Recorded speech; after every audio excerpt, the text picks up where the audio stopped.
Nous formons la prochaine génération pour relever les défis stratégiques de demain. Nous sommes dédiés à comprendre pour mieux agir.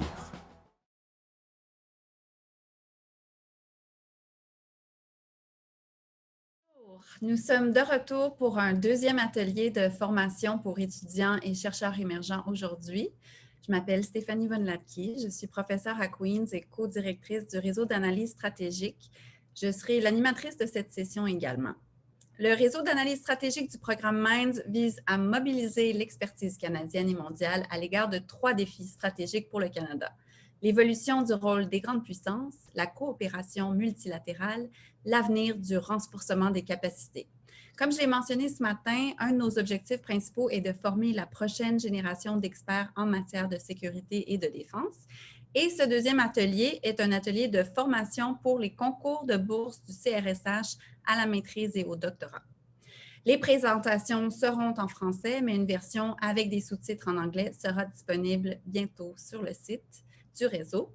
Nous avons 2 intervenants pour cette session, un professeur, Justin Massy, et une agente de politique de l'équipe MINDS du ministère de la Défense nationale, Véronique Gilbert. Donc, notre premier intervenant est le professeur Justin Massy de l'UQAM et co-directeur du réseau d'analyse stratégique. Ses recherches portent sur les interventions militaires multinationales, la transition mondiale de la puissance, la paradiplomatie et la politique étrangère et de défense du Canada. Aujourd'hui, il nous parle du concours de bourse du CRSH et nous donne des trucs pour réussir dans ce concours. Justin Massy, c'est à votre tour.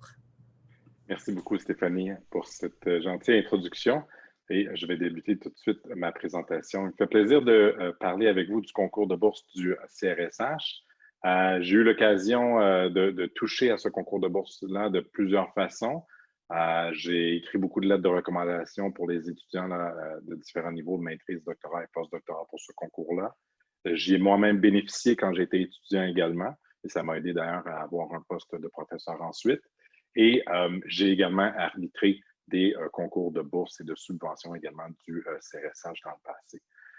La présentation que je vous offre aujourd'hui porte sur l'ensemble des programmes en général, mais j'aimerais ça faire un petit sondage pour les personnes qui sont présentement en ligne pour savoir un peu quel programme vous intéresse le plus. Donc, Maureen, can you please put the poll on, please? Donc, vous savez, il y a un programme de maîtrise, un programme de doctorat et un programme de post-doctorat pour les bourses du CRSH. Et chacun de ces volets-là peut être donc financé à des durées et à des montants variables selon les différents concours. À la maîtrise, on parle d'un concours de 17 500 $ par année, mais non renouvelable. Donc, c'est habituellement quand vous avez déjà commencé votre programme de maîtrise que vous postulez pour l'année où vous faites la rédaction d'un travail de recherche dirigé ou encore d'un mémoire de maîtrise. Il y a le programme de doctorat qui est pour 20 000 $ par année pour de 1 à 4 ans et le programme de post-doctorat qui est de 45 000 $ par année pour 1 à 2 ans. Et ce programme-là s'est conclu il y a quelques jours, la semaine dernière. Les principales exigences, si vous voulez, pour avoir le droit de postuler, sont d'être un citoyen canadien ou résident permanent au moment de la demande, d'étudier d'étudier au Canada, sauf pour le programme de doctorat et post-doctorat, où là, on accepte que vous alliez faire vos études à l'étranger avec le financement du gouvernement canadien ou du programme du CRSH. Et pour ce qui est du programme de bourse de doctorat et de maîtrise, il y a une présélection qui se fait dans les universités et la quantité de personnes qui sont retenues varie selon les quotas que l'université a. Il y a différents critères qu'on va attribuer les quotas du quantité de bourses aux différentes universités. Et là, ici, je vous donne 2 exemples. Par exemple, cette année, dans le programme de bourse de maîtrise, 56 bourses seront attribuées à des étudiants provenant de l'UQAM et 46 bourses de maîtrise vont être attribuées à des étudiants ou des étudiantes provenant de l'Université Queen's. Voilà. Les critères, si je peux me permettre, par rapport au programme de maîtrise, sont essentiellement de 3 ordres. Donc, l'excellence universitaire qui va être basée surtout et en très grande partie sur vos relevés de notes. Donc, la qualité des notes au moment de votre dossier, donc les dernières notes que vous avez obtenues. Sur le site, officiellement, on exige un minimum de 3,5 de moyenne académique pour pouvoir postuler. Selon mon expérience, vous avez des chances d'obtenir une bourse si votre moyenne académique est plus proche de 4 que de 3,5. Donc, à partir de 3,9, je pense qu'on peut penser avoir des chances. Autour de 4, il y a des chances. Et plus que ça, évidemment, ça augmente vos probabilités d'être retenu dans le concours. On va examiner aussi si vous avez obtenu des prix, des distinctions, des bourses par le passé également, la durée de vos études antérieures. Donc, si vous avez pris 5, 6, 7 ans pour faire un programme de bac, ça peut nuire également dans l'évaluation de votre dossier. Mais ce n'est pas la totalité n'est pas uniquement basée sur l'excellence universitaire. On va également, bien sûr, évaluer le potentiel de recherche en fonction du projet qui doit être soumis. Donc, est-ce que le projet est original? Quelle est la qualité des contributions à la recherche qu'il propose? Est-ce que l'expérience de travail que vous pouvez avoir eue, ici, quand vous êtes à la maîtrise, peut-être que vous avez été auxiliaire d'enseignement pour un professeur, ou si vous avez été dans un centre de recherche, contribuer à un réseau, par exemple, le réseau d'analyse stratégique, ou à d'autres, on va également examiner cela. Et on va évaluer, selon la qualité de votre projet, est-ce que c'est faisable? Donc, est-ce que vous allez être capable, dans le temps imparti, de réussir, j'ai changé de diapositive, de réussir d'atteindre votre objectif de programme de maîtrise. Donc, sachant que mémoire est d'environ 100 pages, qu'un travail de recherche dirigé d'environ 50 pages, bien, il faut que le projet que vous proposez soit réalisable et faisable. On va évaluer également votre jugement, esprit critique, esprit d'initiative et l'autonomie. Ça va être surtout basé, oui, dans votre CV, peut-être dans votre expérience, mais aussi dans les lettres des répondants à qui vous allez demander pour avoir un appui, dont des professeurs qui ont pu vous côtoyer dans différents cours. Et enfin, le troisième critère sera lié à vos caractéristiques et capacités de relations interpersonnelles. Donc, est-ce que vous avez de l'expérience de leadership que vous pouvez montrer et l'illustrer à l'aide d'exemples concrets? Est-ce que vous avez de l'expérience en gestion de projets et d'événements? Une capacité et un potentiel de communiquer clairement et logiquement. Et là, à nouveau, les lettres de répondants vont être utiles parce qu'on va vanter peut-être votre qualité d'écriture et votre qualité de présentation lors des différents séminaires auxquels vous avez pu participer pendant vos études.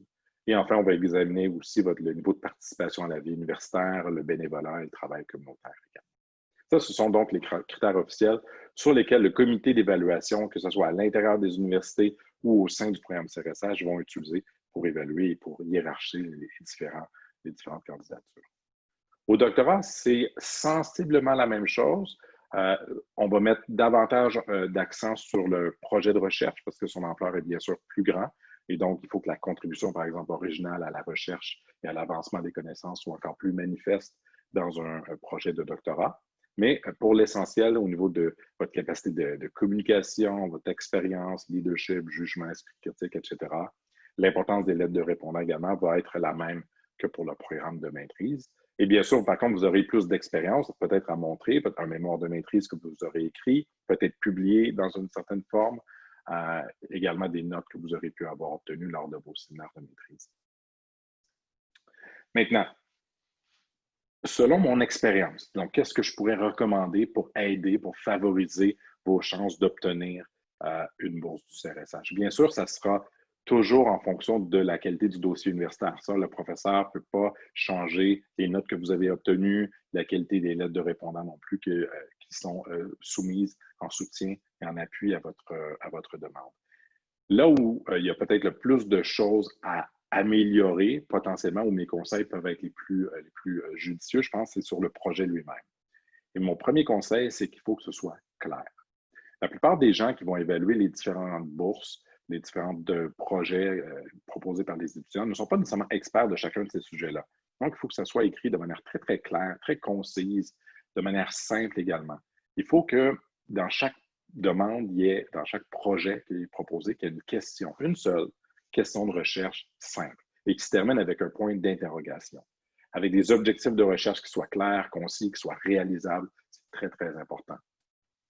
Que la méthodologie soit explicitement dite également dans le projet, c'est fondamental. Il faut qu'elle soit pertinente, donc il faut que la méthode que vous allez utiliser soit en lien avec la question que vous posez et vos objectifs de recherche, mais aussi avérée. Donc, ce n'est pas une méthode que vous avez inventée, une méthode qui a déjà été utilisée dans d'autres travaux similaires. présenter vos résultats escomptés, pas juste au niveau de l'avancement des connaissances, mais aussi qu'est-ce que vous pourriez faire avec une telle publication, peut-être la diffusion, la participation dans des événements scientifiques à l'échelle étudiante, par exemple, peut être très, très intéressant. Et il faut bien sûr toujours cadrer quelle sera l'originalité du projet, c'est-à-dire comment, à quelle carence allez-vous répondre dans la rédaction de votre mémoire, de votre programme de mémoire, de votre projet de mémoire, votre projet de thèse de doctorat. Donc, ces carences-là doivent être identifiées et vous devez montrer que votre travail sera pallier à ces carences-là que vous avez identifiées. Mon deuxième conseil, c'est prenez-vous à l'avance. Je sais que c'est facile, on peut toujours dire j'aurais dû commencer plus tôt, j'aurais dû réfléchir, mais vaut mieux y penser à l'avance pour surtout donner le temps à des professeurs de relire votre demande. Donc, je vous conseille, des personnes à qui vous allez solliciter des lettres de soutien, de leur transmettre votre projet. Et les professeurs travaillant, étant très occupés, donc il faut leur donner le temps qu'ils puissent avoir pour lire votre demande, surtout pendant le trimestre d'automne où on est tous très occupés. Et si c'est pendant l'été pour les concours qui arrivent plus au début septembre, bien, souvent c'est mélangé dans une période de vacances. Donc, mieux vaut se préparer à l'avance, le faire relire par un professeur et des experts dans le domaine pour vous assurer que vous êtes vraiment sur la bonne piste. Troisième conseil, soyez pragmatique. Il ne faut pas que votre projet soit le chef-d'œuvre que vous aimeriez faire. La thèse ou le mémoire de maîtrise idéal où vous pourriez faire de la recherche terrain pendant 5 ans, à examiner 8 cas d'études et à faire une grande revue historique de 250 ans.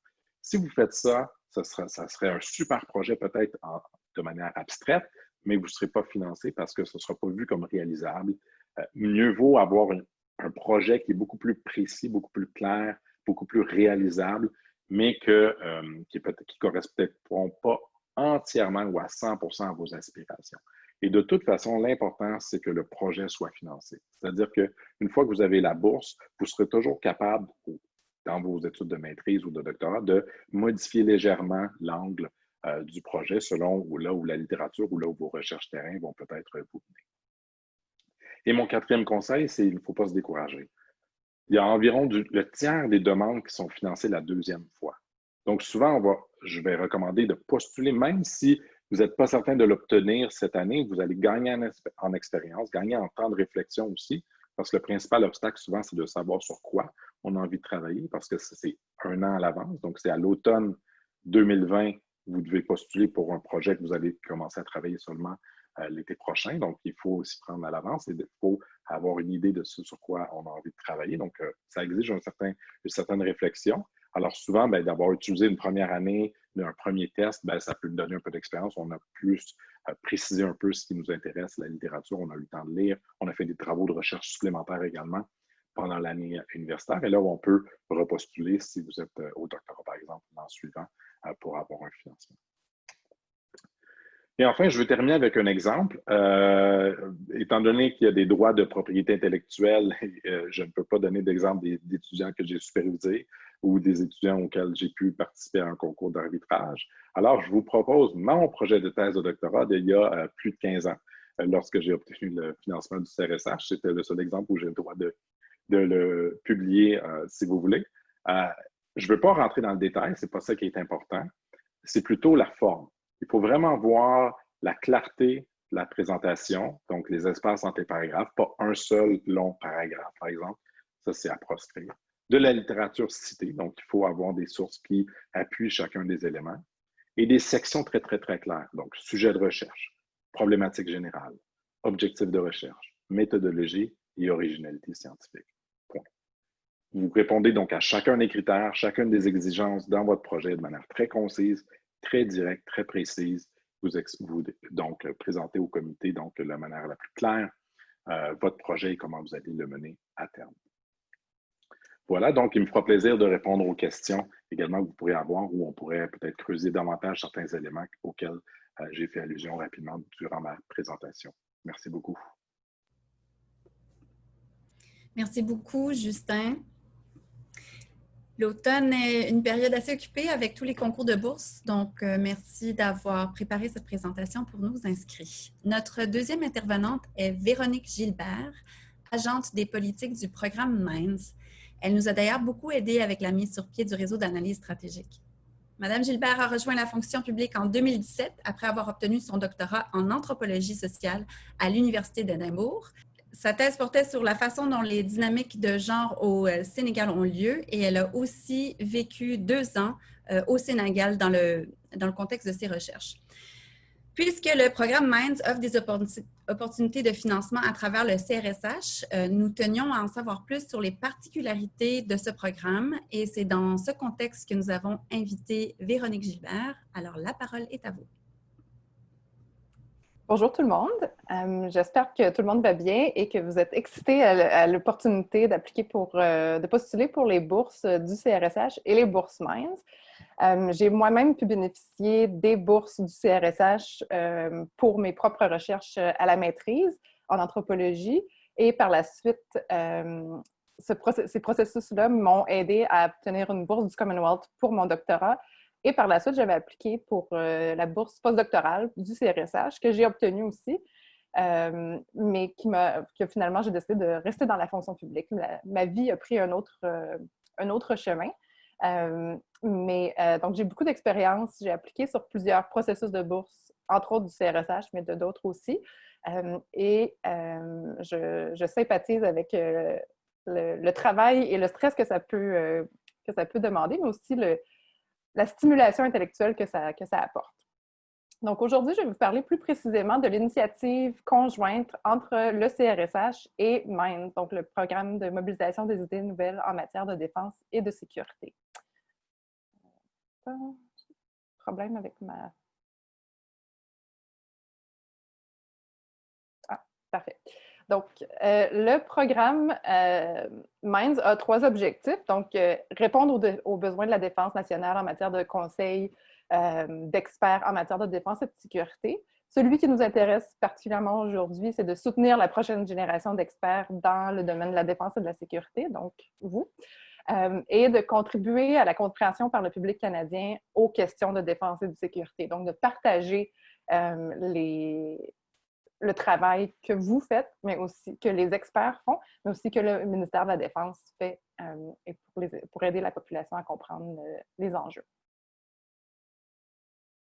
Donc, le programme Minds a 5 piliers différents. Donc, on a des séries de conférences d'experts, dont Stéphanie a d'ailleurs participé à certains de ces ateliers-là. Maintenant, on est en format virtuel, comme tout le monde. On a aussi des subventions de coopération ciblées. Donc, ce sont pour des projets précis. Donc, jusqu'à 50 000 $ pour les gens, les chercheurs plus établis, par exemple, même maîtrise, doctorat et les chercheurs professeurs, par exemple, qui enseignent. Même aussi les organismes à but non lucratif. Donc, c'est ouvert à toute une série de gens. Mais à travers ça, on a l'initiative jeunesse, donc pour les étudiants de premier cycle universitaire. Donc, je le mentionne seulement ici parce que vous avez peut-être des amis, des gens que vous connaissez dans votre entourage, des membres de votre famille, qui font de la recherche sur les enjeux de défense et de sécurité au bac et qui pourraient bénéficier de ce 10 000 $-là pour faire de la recherche. Donc, le concours est présentement ouvert jusqu'au 13 octobre. Donc, vous pouvez trouver l'information plus précise sur le site de Minds. Et il y a les informations à la fin de la présentation, vous pourrez les prendre en note. On a des réseaux de collaboration, donc par exemple le réseau d'analyse stratégique. On est rendu à 6 réseaux maintenant et on va en avoir 3 autres l'an prochain. Donc, on veut avoir un réseau de 9 réseaux qui nous permettent vraiment de susciter des idées, mais aussi vraiment de collaborer entre eux, avec nous, à la défense, avec les forces canadiennes aussi. On a aussi les mécanismes de réaction rapide, donc c'est pour répondre à des enjeux ponctuels. Par exemple, on a ouvert à la fin juin, on a eu un défi sur la COVID-19. Donc, comment le ministère de la Défense, les forces armées canadiennes pouvaient quel est l'impact de la COVID sur nous, mais aussi comment les forces et le ministère peuvent contribuer aux efforts liés à la COVID-19. Donc, c'est un des mécanismes qu'on a. Et aujourd'hui, les bourses. Donc, on a différents types de bourses. Donc, maîtrise doctorale, postdoctorale, et on a aussi l'initiative de bourse Minds. Donc, ces initiatives-là suivent les mêmes critères que les bourses du CRSH. Donc, pour être admissible à la bourse Minds, une des bourses Minds, vous devez être admissible, vous devez répondre aux critères d'admissibilité du CRSH. Donc, certains des critères que Justin a mentionnés, mais qui sont sur le site web là, plus en détail. Donc, vous allez voir, on a 4 différentes opportunités de bourse. Donc, et elles ont la même valeur que les bourses du CRSH. Il y a une petite étoile à côté de bourse de maîtrise pour les étudiants autochtones, parce que si vous êtes étudiant autochtone et que vous voulez être admissible spécifiquement à cette bourse-là, c'est important de vous auto-identifier dans le formulaire. Je vais y revenir un petit peu plus tard, mais c'est la seule façon pour nous de savoir que vous êtes autochtone et que vous pourriez être admissible à cette bourse-là. Si vous avez des amis, des collègues qui s'identifient comme personnes autochtones, je vous invite à partager cette information-là. L'année passée, on avait un budget pour jusqu'à 8 bourses autochtones pour les étudiants autochtones de la maîtrise et on a eu seulement 3 candidatures. Donc, c'est une des opportunités où, si vous êtes autochtone, il y a vraiment un ratio plus important. Pour ce qui est des bourses doctorales, elles valent jusqu'à 35 000 par année. Les bourses postdoctorales jusqu'à 45 000 par année. Et on a aussi l'initiative des suppléments de bourse Minds, donc qui valent 10 000 qui peuvent être obtenus une seule fois. Donc, pour les bourses doctorales et postdoctorales, c'est comme les bourses du CRSH, elles ont la même valeur. Donc, vous ne pouvez pas avoir une bourse du CRSH et une bourse Minds. C'est l'une ou l'autre, en fait, parce qu'elles ont la même valeur, elles ont les mêmes conditions, la même durée.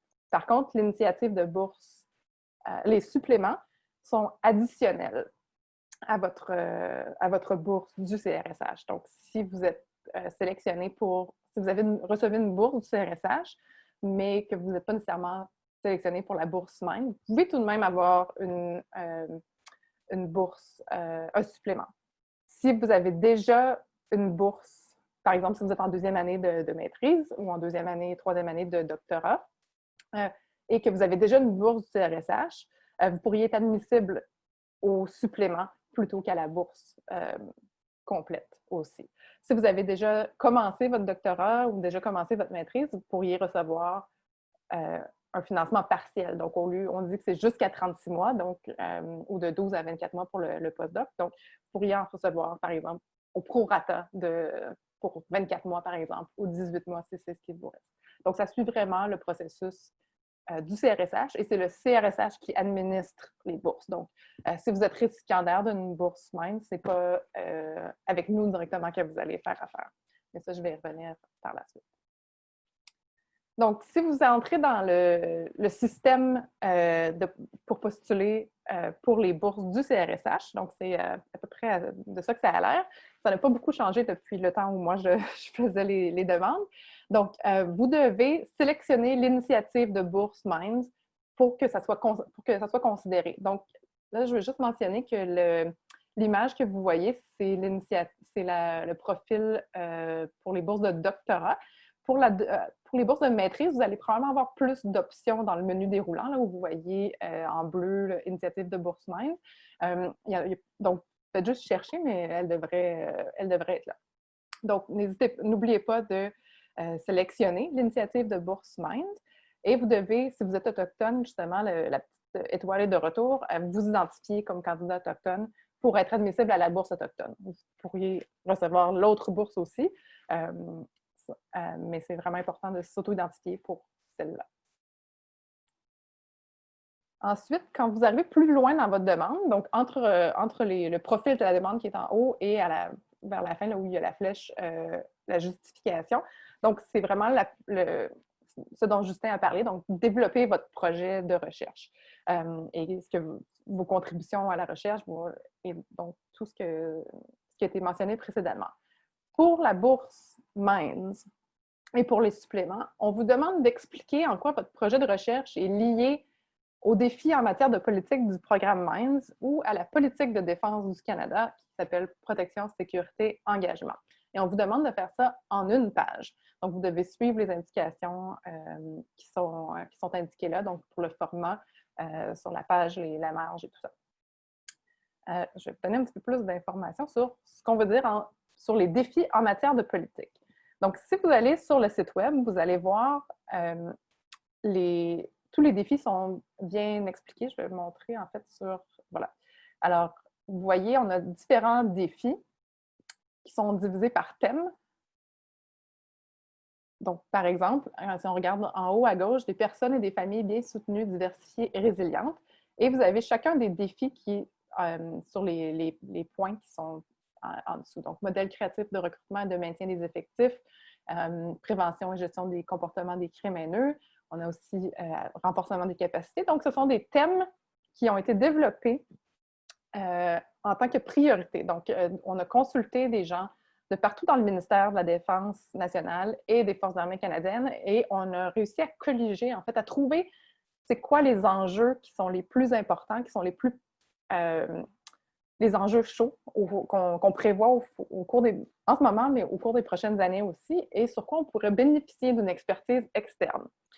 Donc, ces défis en matière de politique-là sont vraiment, peuvent être mis à jour. Donc, c'est pour ça qu'on voit 2020-2021. Et vous voyez en bas, anticiper le COVID-19, donc qui a été ajouté récemment.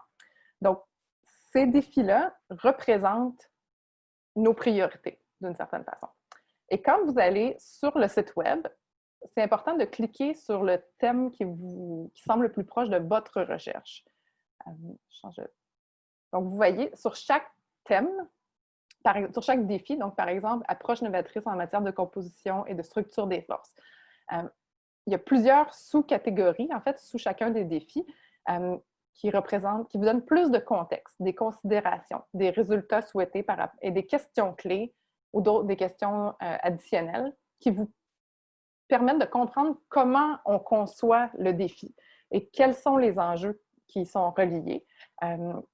Donc, c'est important, quand vous préparez votre projet, surtout votre justification, assurez-vous de lire chacune des sections ou des défis auxquels votre projet est lié. Ce n'est pas nécessaire que votre projet soit une réponse directe au défi, mais il faut, dans votre justification d'une page, que vous nous expliquiez clairement et succinctement comment votre projet est lié à un de nos défis. C'est vraiment ça qui est le nerf de la guerre. C'est ça qu'on recherche dans votre justification d'une page. Votre justification d'une page, comme j'ai dit, ça doit être clair, assez succinct, parce que c'est seulement une page. Et comme Justin l'a mentionné dans la présentation précédente, nous ne sommes pas des experts dans chacun de ces domaines-là. L'équipe Minds, on est des gens très diversifiés, comme on l'a dit au début, mon background, c'est en anthropologie. J'ai étudié les questions de genre et de sexualité, donc c'est complètement différent. Donc, on n'est pas nécessairement des experts sur la composition et la structure des forces ou les questions d'approvisionnement. Donc, on est des généralistes dans l'équipe. Et c'est important d'écrire pour nous, mais écrire pour monsieur et madame tout le monde aussi. Dans le fond, essayer de... Comment vous expliqueriez à vos grands-parents quel est votre projet? C'est un peu ça l'idée derrière ça, pour que ça soit accessible et que ça ne soit pas seulement académique et théorique. Vraiment, expliquez-nous quelle est la pertinence, quel est le lien entre le projet et nos priorités. C'est vraiment ça qu'on veut savoir dans la justification. Donc, le processus d'évaluation des bourses Minds est directement lié au processus d'évaluation du CRSH. Donc, vous allez d'abord présenter votre demande dans le système. Le CRSH va évaluer votre admissibilité. Est-ce que vous êtes citoyen canadien? Est-ce que vous répondez à tous les critères, entre autres? Ensuite, les comités thématiques. Donc, quand vous faites votre demande, vous devez sélectionner à quel comité votre projet va être soumis. Donc, les comités vont faire une présélection. Donc, ils vont faire donc, est-ce qu'un projet mérite de passer à la prochaine étape? Mériterait possiblement d'être financé. Si oui, Donc, nous, on va recevoir les projets donc, qui ont été soumis pour l'initiative de bourse Minds et qui ont été jugés adéquats pour la prochaine étape, en fait.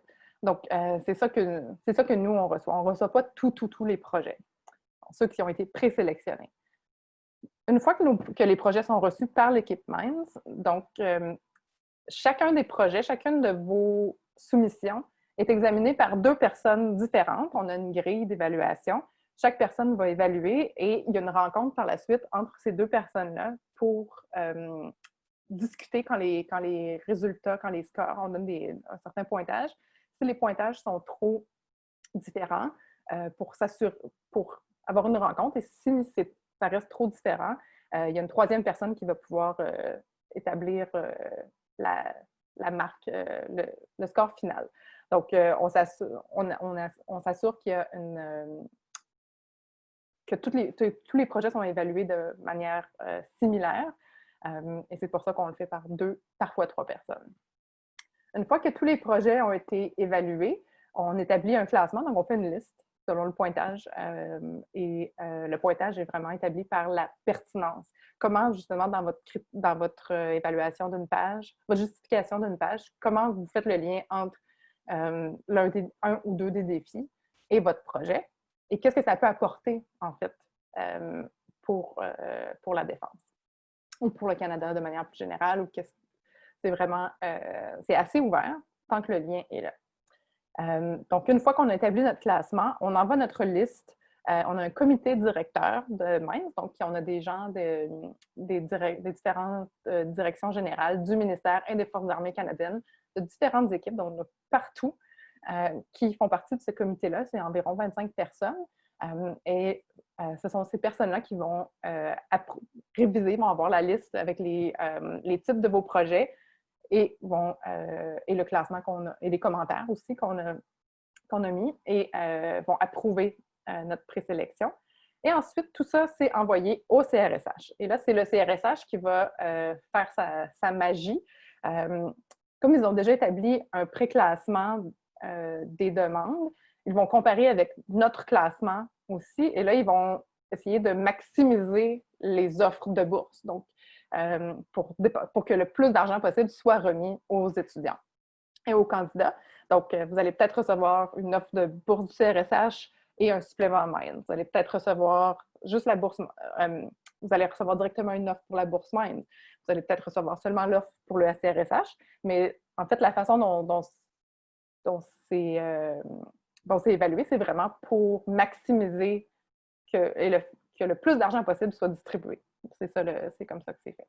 Donc, c'est le CRSH qui communique avec vous. Donc, nous, l'équipe Minds, on n'a pas de communication directe et on ne peut pas non plus vous aider à écrire votre justification, votre projet. Vous devez vraiment le faire avec vos superviseurs, avec les gens qui vous aident pour votre demande pour le CRSH. Par contre, on reste disponible pour vous répondre à des questions plus générales ou d'administration. Donc, très, très brièvement, donc j'ai mentionné plutôt les subventions de coopération ciblées, donc pour des projets sporadiques une fois. Donc, c'est ouvert jusqu'au 13 octobre. Et l'initiative pour les jeunes, donc jusqu'à 10 000 $, aussi ouvert jusqu'au 13 octobre. Et finalement, ce matin, plusieurs d'entre vous, j'imagine, ont participé à la présentation de mon collègue Anthony Polito, qui a parlé du programme de recrutement des agents de politique, qui va être lancé prochainement pour la prochaine ronde. Donc, c'est une autre opportunité, une autre façon de vous impliquer avec le ministère de la Défense et les Forces armées canadiennes. Donc, vous pouvez visiter notre site web canada.ca/minds-défense ou nous envoyer un courriel pour des questions des questions plus générales à minds@force.gc.ca. Comme j'ai dit, on ne peut pas malheureusement, comme c'est nous qui faisons l'évaluation, on ne peut pas vous aider sur le projet spécifique, mais on peut répondre de manière plus générale. Et enfin, le programme de recrutement des agents des politiques qui est aussi disponible. Merci. Et je suis